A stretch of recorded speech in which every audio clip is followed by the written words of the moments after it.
Ayun mga kagigil, magpiprito lang po ako ng chicken, Ayan, ito yung itlog, yung chicken. Pinakuluan ko yan ng 30 minutes. As, ito yung, meron yan, yung garlic powder, onion powder, may harina, at yung breading. Okay. Didip muna natin dito.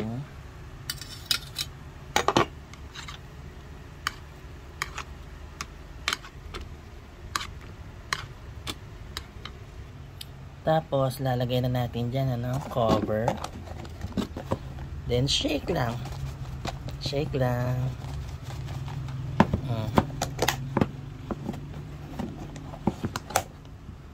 Ayan na. See? Tapos, mag-fry na tayo. Yan, mainit na yung matika natin, Fry na tayo.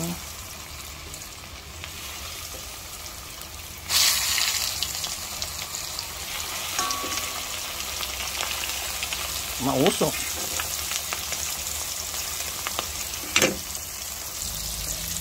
Naku, alam nyo, ang bango pala pag may garlic powder tsaka onion powder. Ayan, ang bango ng chicken, Tignan natin, kung pwede lang baligtarin. Ayan, pwede na. Oh my, ang ganda ng chicken. Ayan na po mga kagigil, ang ating fried chicken. Let's kanin. Ang gusto ko po kasi sa usawa dyan, mantumas. Kaya ayan, Yan. Kain na po tayo.